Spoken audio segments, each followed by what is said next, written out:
Catus, Maximus here, just doing another video about Giller tool. Don't do too many videos about Giller, although I've run into their tools every now and again. They're a company I think started around the 40s or 50s, mainly doing government contract work and some public sales. And then at some point, it's a little hard to kind of get a true feel about Giller tools history, besides they were well known for contract work and were bought by Thorsen tools, and that's why so many were or did share similarities with Thorsen tool, because once Thorsen bought them, Thorsen just was using them for the contracts that they had, although this appears to be a pre-Thorsen Giller, and so that's why I'm titling the video. Anyway, they're made to be cheaper tools to compete for contracts, and they did get a lot of them because of their prices, and they were designed to basically be adequate for the money. That's the best way to put it. But they certainly are not very nice. This is a really thin stem. As you can see, they didn't forge out or make any kind of, they didn't start off with a larger stock and then machine it down. They did jam the end of it into a forge to get the fork here. And I say it that way, it was made that way because it doesn't make sense that they'd have a big piece of stock they'd forge out, which is actually a relatively small fork. There'd be no reason for them to do that and then just grind the whole shank, grinding away tons of material, and then not have a larger diameter handle. And it is pretty thin. I mean, if we were to compare it to something which is much higher quality, say this Snap-on here, we can see it does. It just has kind of a tiny, funky little fork end, just big enough to do what they need it to do. I will give them credit for using a solid pin. It does have a detent to hold it straight, but there isn't a little recess, just a tiny flat, so it will stay straight. This one was kind of rusty, so that's why I have a rag here. It was definitely, it's seen better days, as we can tell.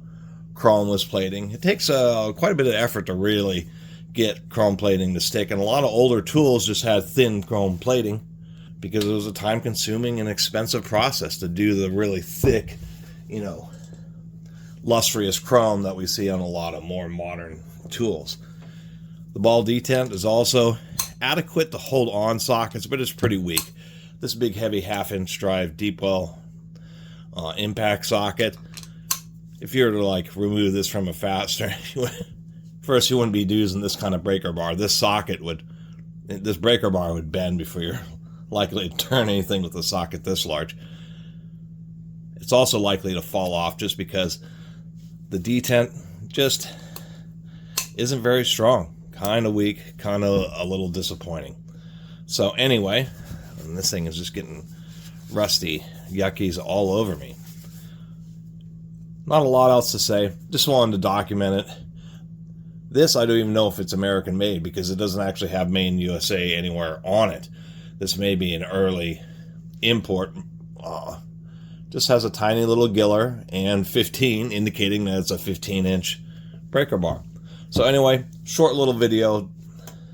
I don't have many standalone videos about Giller tools, but I figured I would with a half-inch drive breaker bar because those tend to be pretty significant tools. Half-inch drive breaker bars, and they're one of the more commonly used and sold hand tools, surprisingly enough. It's just that if you see Giller on, you know, eBay, or you see Giller stuff, you know, Craigslist or OfferUp, don't pay very much money. Their tools, Giller tools, just aren't particularly great. Some of them are okay. They are the same as Thorsen's, but a lot of them, like this, are going to be like Thorsen's cheap line or budget tool line, and they're just kind of disappointing. We can tell the knurling just isn't very deep.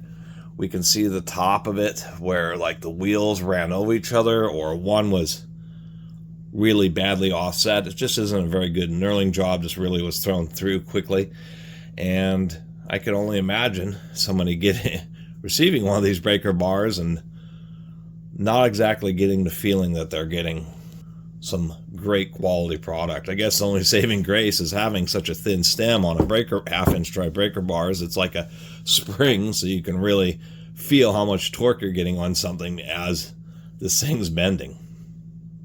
But I do criticize it a bit. Anyway, add it to my collection because I didn't have a Giller half-inch drive breaker bar, and happy to show it to y'all. Thanks for watching.